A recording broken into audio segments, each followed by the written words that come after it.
건강하시기 바랍니다. 오늘 여러 가정이 지금 못 오셨어요. 예.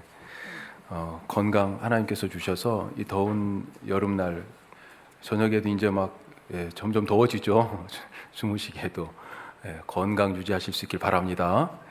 건강한 교회는 어떤 모습일까 그런 생각도 해봅니다. 성령이 임하고 처음 교회가 세상에 나타났을 때, 그때 우리가 종교개혁도 그렇고 초대교회로 돌아가자. 지금도 우리가 교회를 바른 교회가 되어야 하는데, 그러면서 모델과 샘플로 삼는 이 초대교회의 모습, 어떤 모습이었습니까?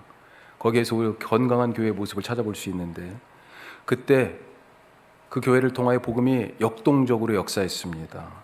예수님의 십자가 죽음을 목격한 제자들에게 하나님께서 성령을 부어주시자 이 제자들이 두려움을 떨쳐버리고 거리로 나왔어요. 그리고 예수님의 죽으심과 부활을 증거했습니다. 이들의 갑작스러운 이런 행동 때문에 예루살렘 전체가 그냥 들썩들썩했어요. 야, 이게 무슨 일이야. 더 놀라웠던 것은요, 이 사람들이 살아가는 방식이에요. 거기에 사람들이 더 놀랐어요. 사도행전 2장에 복음을 증거한 다음에 어떻게 살았는지를 기록하고 있는데 한번 보시죠. 이렇게 되어 있죠. 같이 합니다. 믿는 사람이 다 함께 있어 모든 물건을 서로 통용하고 또 재산과 소유를 팔아 각 사람의 필요를 따라 나눠주며. 이게 놀라운 일이죠. 정말 쉽게 할 수 없는 일입니다. 내 것 하나 누구에게 준다는 거 참 이거 웬만한 마음 가지고는 안 돼요. 사람들은 진심을 담은 이 구원의 선포와 이 선포를 뒷받침하는 천국의 삶을 보면서 마음이 움직였습니다. 그래서 설교할 때마다 3,000명, 5,000명이 회개했어요.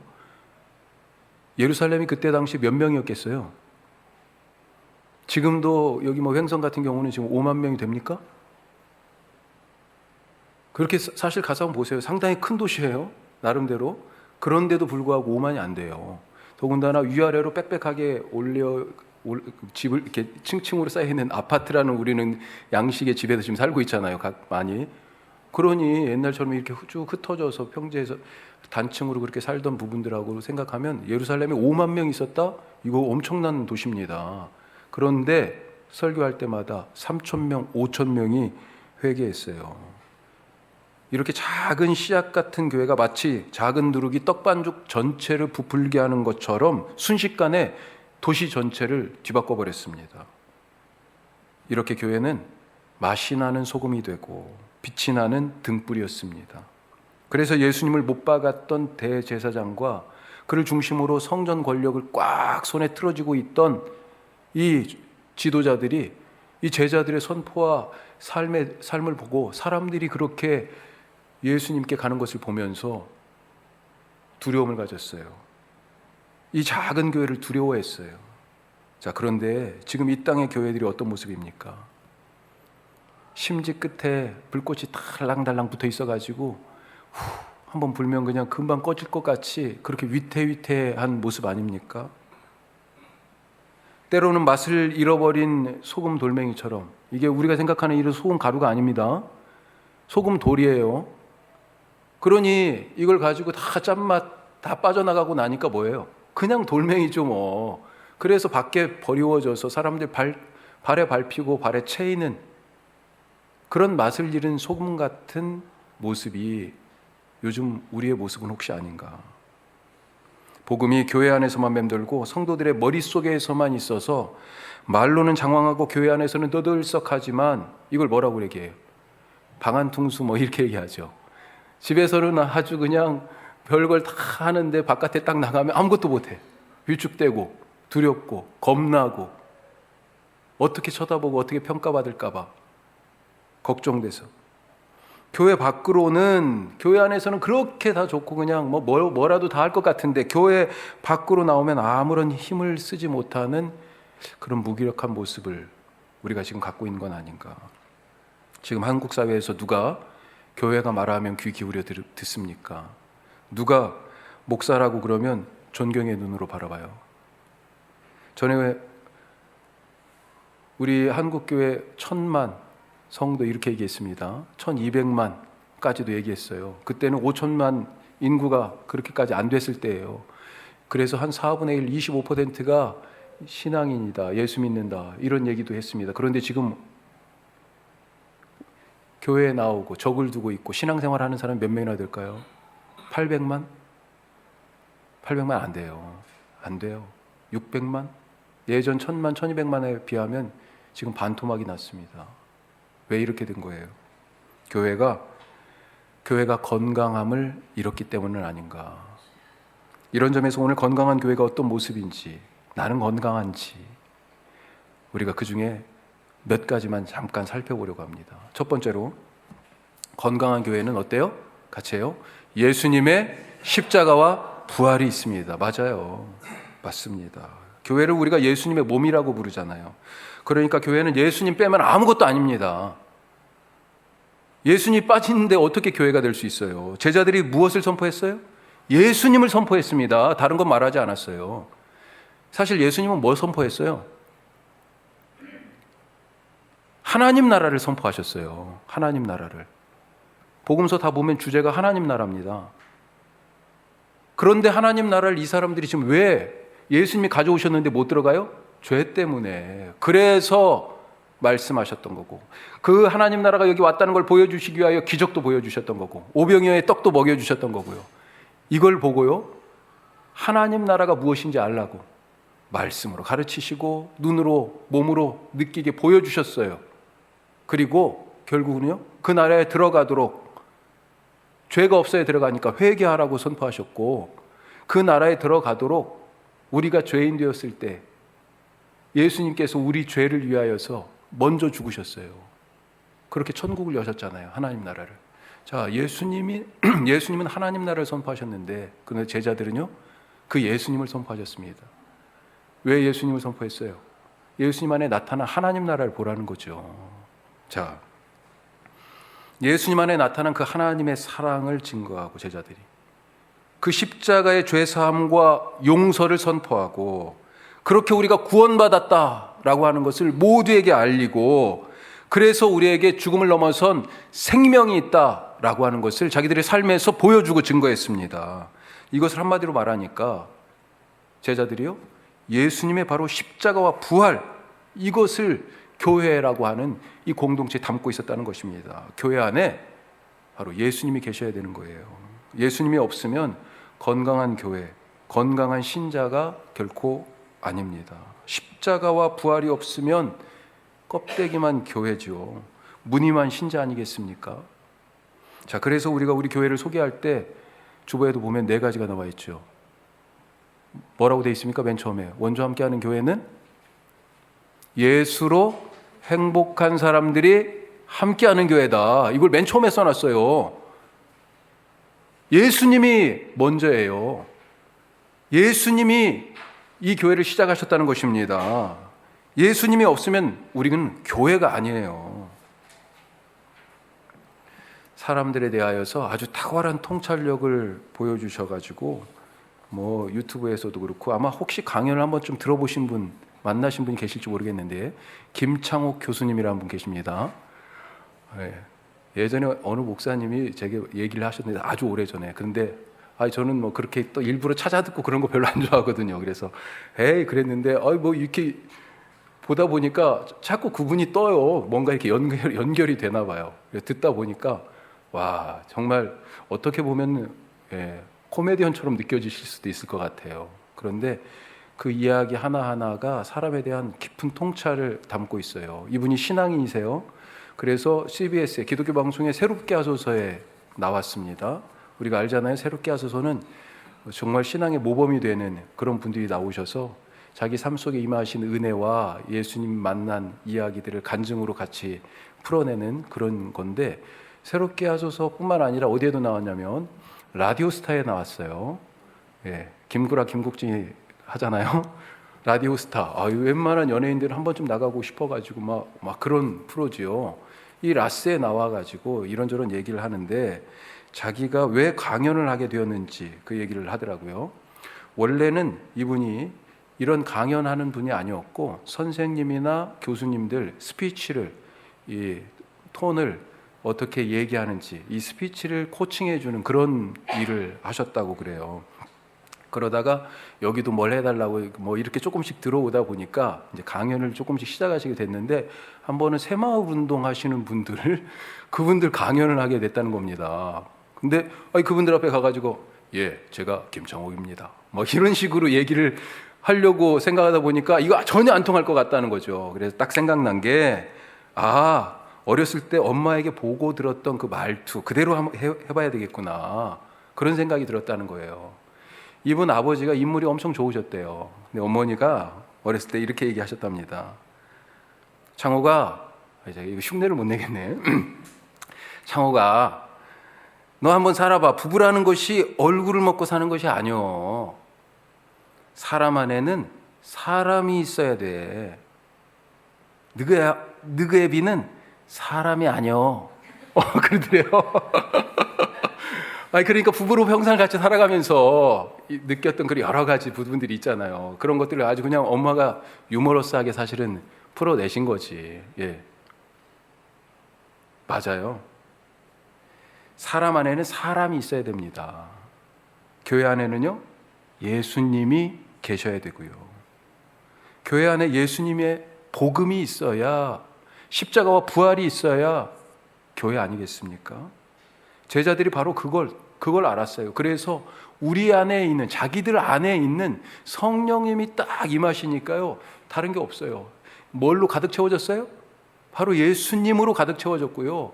예수님이 바로 우리를 구원하시기 위하여 가셨던 그 십자가와 부활의 길, 그걸로 가득 차게 된 거죠. 그걸 얘기할 수밖에 없었어요. 예수님의 십자가를 모르면서 어떻게 죄를 이기고, 예수님의 부활 생명이 없으면서 어떻게 세상에서 죽음의 권세와 싸워서 이길 수 있습니까? 십자가가 없으니까 죄 앞에서 무력하고요. 부활의 생명이 없으니까 이 세상의 어둠 속에서, 내가 빛인데도 불구하고 이 어둠 속에서 움츠려드는 거예요. 자꾸 위축되고. 오늘 6절까지의 말씀의 핵심이 무엇입니까? 한마디로 하나 되었다는 것입니다. 우리가 어떻게 하나 된 거예요? 우리 모두가 예수님 안에 있으니 하나인 것입니다. 그것이 교회예요. 그 교회의 삶에 대해서 지금 얘기한 거예요. 십자가와 부활의 예수님 안에서 하나가 되는, 예수님으로 가득 찬 그런 건강한 교회 될 수 있기를 바랍니다. 자, 두 번째로, 건강한 교회는 어떤 모습이에요? 다양합니다. 다양해요. 바울은 이것을 이미 몸과 지체라고 하는 비유를 통해서도 얘기를 했죠. 우리가 예수님 안에서 한 몸, 하나가 되었는데, 이 하나됨은 우리 모두가 알다시피 획일화가 아니죠. 획일화가 아닙니다. 우리가 퍼즐 얘기 많이 하지만 1000개짜리 퍼즐이 전부 똑같아요. 색깔도 똑같고 무늬도 똑같고 모양도 똑같다고 그러면 이게 1000개 피스, 이 퍼즐, 이게 의미가 있습니까? 아니에요. 전부 색깔도 다르고요, 모양은 어떤 때는 같은 것이 있을 수도 있어요. 하지만 어떤 것은요, 모양도 다 다르고요. 그렇기 때문에 이것이 각각의 의미가 있는 것이죠. 전부 다 똑같은 1000개가 있는데 전부 똑같은 퍼즐이면요, 무슨 그림이 나오겠어요? 아무것도 안 나옵니다. 나올 수가 없어요. 집사님 지금 기타를 아까 치셨는데, 기타예요? 줄이 몇 개인지 아세요? 6개예요. 6개. 줄이 굵기가 다 다릅니다. 다 다른 줄이지만 이것이 기타에 같이 함께 묶여져 있어요. 그래서 하나죠. 그런데 묶여져 있는 이 줄이 전부 다 어때요? 다 소리가 달라요. 높낮이가 다릅니다. 피아노도 마찬가지죠. 저 속에 다 줄이 매달려 있잖아요. 다 다릅니다. 그래서 아름다운 화음, 아름다운 소리가 나는 거죠. 얼마나 멋있습니까? 우리가 모두가 다 똑같다면 왜 굳이 하나가 되라 이렇게 얘기했겠어요? 이미 다 같은데, 똑같은데요. 우리가 서로 다른 것이 정상입니다. 생각이 다르고 일이 다르고 재주가 다르고 관심이 다르고 어떤 상황을 당해도 같이 서 있었는데, 같이 그걸 겪었는데 느끼는 감정이 달라요. 그런 이해가 다릅니다. 같은 문제를 놓고 이 문제 어떻게 풀어야 되지? 대처하는 방식이 다 달라요. 달라야 정상인 거죠. 어떻게 같을 수가 있어요, 다. 물론 때때로는 같이, 어이구 왜 이렇게 똑같이 나랑 생각이 같아요, 그렇게 할 수도 있지만 그거보다 훨씬 더 많이 다르죠. 가끔 우리가 얘기합니다. 저 사람은 나하고 안 맞아. 안 맞아. 뭐가 안 맞습니까? 저 사람은 나하고 생각이 달라. 성격이 안 맞아. 왜 그렇게 말하는지 모르겠어. 이런 얘기 가끔 하지 않아요? 당연합니다. 안 맞아요. 같지가 않아요. 이정 목사하고 26년을 지금 살고 있습니다. 아직도 많이 다르다는 것을 지난 금요일 날도요. 뭐 때문인지 하여튼 한판 교회에서 교회 일을 가지고 서로 의견이 달라요. 아니 부목사님이 담임 목사님께 순종을 잘 안 해. 네. 들어봐야죠. 처음에는 그게 아니라고, 내가 생각하는 뜻은 그게 아니라고 막 얘기하다가 결국은 그래, 어떻게 마무리를 낼게요? 그래, 보통은 제가 계속 우기는데 그날은 그래, 그렇게 하지 뭐, 이렇게 얘기했어요. 그랬더니 그냥 쉽게 끝나더라고요. 그래, 그렇게 하지. 다르니까 받아들여야, 그래야 뭔가가 마무리가 되죠. 자, 이렇게 우리가 서로 다른데, 그런데 아이러니하게도 우리가 이렇게 서로 다른 것이 누구 때문이에요? 예수님 때문입니다. 오늘 말씀 보니까 예수님 때문에 우리가 서로 다른 거예요. 7절 말씀에 같이 읽어봐요. 우리 각 사람에게 그리스도의 선물의 분량대로 은혜를 주셨으니, 분량대로 주셨다고 돼 있어요. 각각의 주신 것이 달라요.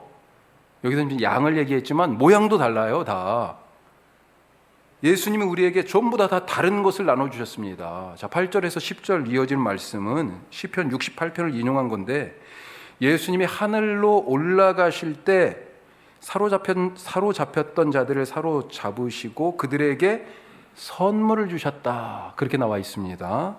자, 사로잡혔던 자들이 있었어요. 그들을 사로잡으셨다고, 이게 표현이 조금 어렵게 되어 있습니다만 이게 무슨 얘기냐. 사로잡혔던 자들은 죄의 올무에 묶여서 사탄에게 사로잡힌 죄인들을 얘기하는 것입니다.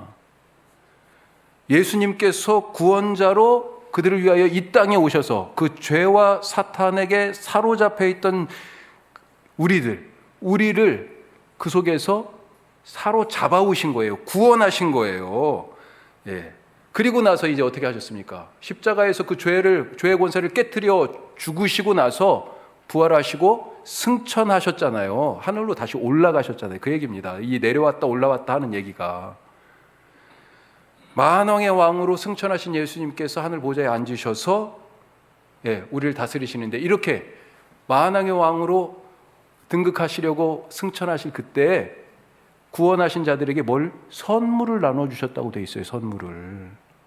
이 선물을 나눠주시긴 나눠주셨는데, 누구 한 사람한테 마치 그냥 로또 1등 맞듯이 그렇게 몰빵해서 확 그냥 몰아주신 게 아니고, 모두에게 각각의 분량대로, 우리 각각의 그릇의 크기대로, 그 그릇의 재질에 맞게 그렇게 각각에게 필요한 대로 선물을 주셨다는 것입니다. 다 받은 게 달라요. 그 선물의 다양한 모습들이 11절에 나오는 거죠. 자, 11절 보니까 오늘 말씀 다음에 11절 이렇게 돼 있죠. 같이 해요. 그가 어떤 사람은 사도로, 어떤 사람은 선지자로, 어떤 사람은 복음 전하는 자로, 어떤 사람은 목사와 교사로 삼으셨으니, 그렇게 돼 있죠. 다 모양이 다릅니다. 이건 높고 낮은 게 아니고요, 다른 모습, 다른 모양이에요. 로마서 12장이나 고린도전서 12장에는 이 하나님이 주신 선물들을 좀 더 다양한 모습으로 표현합니다. 그 중에 우리가 고린도전서 12장 한번 보면 이렇게 돼 있어요. 다 사도냐? 다 선지자냐? 다 교사냐? 다 능력 행하는 자냐? 다 병 고치는 은사 가졌냐? 다 방언하고 다 통역하냐? 우리가 어떤 분들은 성령을 받으면 다 방언을 한다, 이런 얘기를 했어요. 그런데 여기 보니까 뭐라고 그래요? 다 방언을 말하겠느냐, 이렇게 얘기하잖아요. 방언을 말하지 못하는 사람도 있어요. 이건 뭐예요? 내가 하고 싶다고 해서 방언도 하고 통역도 하고 병도 고치고 그러는 겁니까? 근본이 뭐예요? 이건 선물이잖아요. 어디에서 왔어요? 주님이 주신 겁니다. 주님이 그 은혜의 선물을 주신 거예요. 예. 그런데 각각 주신 선물이 달라요. 우리가 서로 다른 것이 누구 때문이라고요? 예수님 때문입니다. 예수님께서 그래서 여러 그런 은혜의 선물도 나눠주셨지만 당신의 계획, 당신의 생각도요, 우리 교회를 향해 갖고 계신 그런 당신의 계획이나 당신의 생각, 누구에게 나눠주셨어요? 이송 목사, 담임 목사니까 이송 목사한테만 딱 주신 겁니까? 아니에요. 우리 집사님들에게도 나눠주신 거예요. 다 같이. 제가 그걸 다 깨닫지 못하니까 다 같이 나눠주셔가지고, 그러니 어떻게 해야 됩니까? 그 생각을 서로 맞춰봐야 되는 거죠. 서로 맞춰봐야 되는 것입니다. 우리에게 각자 그 하나님의 계획을 이루도록 은사를 주셨어요. 선물을 주셨습니다. 예, 저런 선물들을 다 주셨어요. 이것들을 어떻게 해야 됩니까? 서로 은사가, 이 선물들이 연결되어야 하는 것입니다. 예. 배터리는 플러스 마이너스 차이가 없어지면요, 못 쓰게 됩니다. 알잖아요, 우리 모두 다. 차이가 클수록, 이 플러스 마이너스 차이가 클수록 배터리가 힘이 센 거예요. 우리가 서로 다르다는 것은요, 바로 이런 의미입니다. 서로 다른 것은 갈등이 아니라 능력인 것을 우리가 다시 한번 생각하실 수 있길 바랍니다. 서로 다른 것에서 우리 공동체의 힘이 나와요. 공동체가 능력 있는 공동체가 되는 것은 서로 다른 사람들이 존중될 때예요. 그래서 우리 안에서는 서로 생각이 달라야 하고 서로 은사가 다른 것을 기뻐할 수 있기를 간절히 바랍니다. 아멘이 안 나오네. 다른 것을 기뻐해야 돼요. 그렇지. 저 사람하고 나하고 너무 똑같으면요, 뭐예요? 나 같은 사람 하나 더 있는 게 그게 큰 의미가 있어요? 네, 아니잖아요. 내가 완벽하지 않은데 다른 사람의 모습을 통하여서 우리가 예수님을 닮아갈 수 있기를 간절히 바랍니다. 자, 마지막으로 그런 차원에서 지금 그런 염려들, 우리가 너무 다르면 이거 어떻게 하지? 그래서 숙제가 하나 있죠. 뭡니까? 이렇게 서로 다를 수밖에 없는데, 그래서 필요한 것이 뭐예요? 함께 세워져 가는 것, 함께 자라는 것, 서로를 세우면서 함께 그리스도 예수의 장성한 분량에 이르도록 자라는 것, 이것이 이제 중요하다는 거죠. 우리가 원래 출발도 그랬습니다. 예수님의 몸이 되는 한 소망으로 부르심을 받고 출발했어요. 그게 1절에서 6절까지 말씀이에요. 그 하나됨에서 출발을 했어요. 그런데 이제는요, 다시 또 이 다양한 은사로 서로 다 다른 것 같은데, 출발이 하나였죠. 향할 목적지도요, 하나인 것입니다. 12절 말씀 같이 읽어보죠. 자, 이런 다양한 은사를 주신 이유가 뭐예요? 우리가 서로 다른 이유가, 같이 읽어요. 이는 성도를 온전하게 하며 봉사의 일을 하게 하며 그리스도의 몸을 세우려 하심이라. 아멘. 우리가 서로 다 다른 이유가요, 마지막에 뭐라고 돼 있어요? 그리스도의 몸을 세우기 위함이다. 그렇습니다. 초대교회 한번 생각해 보세요. 어떤 모습이었을까요? 그 예배드리러 딱 갔는데 누가 있어요, 거기에? 딱 보니까 유대인 출신 그리스도인이 있고 이방인 출신이 있어요. 초대교회 예배가 어떤 예배였습니까? 오늘 우리가 사실 초대교회 예배하고 지금 많이 비슷해요. 평상시에는 성찬이 없죠. 초대교회 예배는 항상 1부, 2부가 있었어요.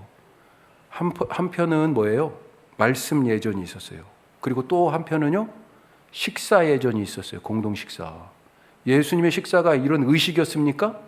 우리가 지금 성만찬이라고 하는 하나의 리추얼, 의식으로 지금 이걸 진행하는 것처럼 보이는데, 원래 식사는 뭐였어요? 예수님이 죄인들하고 제자들하고 세리의 집에 가가지고 마태의 집에 가서 같이 먹던 그런 밥상이었잖아요. 그런 밥상들이 계속 이어져 오다가 마지막 식사가 뭐예요? 제자들하고 함께 그 다락방에서 먹던 식사. 우리가 그것을 기억하면서 특별히 이 성찬을 같이 나누지 않습니까? 초대교회가 모이면 같이 예수님하고 제자들이 경험이 있었잖아요. 예수님하고 맨날 모여서 천국 말씀 듣고 밥 먹었거든요. 그러니 초대교회 예배가 그런 거였다고요. 그런데 유대인하고 이방인하고 같이 밥 먹을 수 있습니까? 없어요. 율법에 따르면 먹을 수 없어요. 같이 예배 드릴 수가 없어요. 같이 한 교회가 될 수가 없어요. 초대교회 예배 딱 가보니까 그런데 이방인과 유대인이 같이 앉아있네. 그리고 거기서 말씀도 같이 나누고 같이 밥도 먹어요. 이게 지금 우리의 성찬의 예식이 된 겁니다. 놀랍죠? 놀라워요. 종하고 주인이 같이 있어요. 당시에 남자, 여자는 남자의 소유물이었잖아요. 그런데 종과 주인이 형제라고 부르고 남자와 여자가 하나라고 얘기하고 유대인과 헬라인이 차별이 없다고 얘기합니다.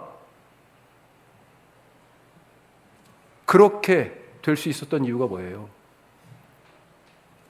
바로 이 성찬의 떡, 바로 여기에 이 비밀이 있어요. 예수님께서 자기를 떼어서 우리에게 주셨잖아요. 그와 같이 똑같이 이 교회, 유대인들은 이방인에게 떡을 떼어 나눠주고요. 이방인은 유대인에게 떡을 떼어 서로 나눠준 것입니다. 서로 나누어 주면서 함께 예수님을 닮아가고 예수님의 몸인, 그리스도의 몸인 교회로 세워졌던 거예요. 오늘 우리가 성찬의 떡을 나눌 때 그와 같은 은혜가 우리 가운데 있을 수 있기를 간절히 바랍니다. 나 혼자 서는 게 아니에요. 예수님이 나를 세워주셨고요. 또 다른 성도님을 통하여서 내게 주시는 그 예수님의 떡, 그것을 통하여 내가 함께 예수님의 몸으로 세워지는 것입니다. 뿐만 아니라 이건 교회 안에서 일어날 수 있는 일이죠. 여기서 한 걸음 더 나아가서 예수님의 몸을 세우려 하십니다 그랬는데 어디에 세우는 거예요? 우리가 예수님의 몸이니까 우리도 그런 방식으로 세워져야 하지만 예수님의 몸이 어디에 세워져야 돼요? 세상 가운데 세워져야 되지 않습니까? 그래서 예수님이 죄인들에게 당신의 몸을 떼어주신 거 아니에요.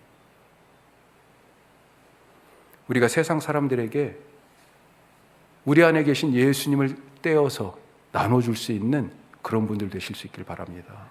그렇게 세상 속에 소금과 빛이 되는 예수님의 몸, 교회를 세워나가는 복된 삶이 되시기를 주님의 이름으로 축복합니다. 주님.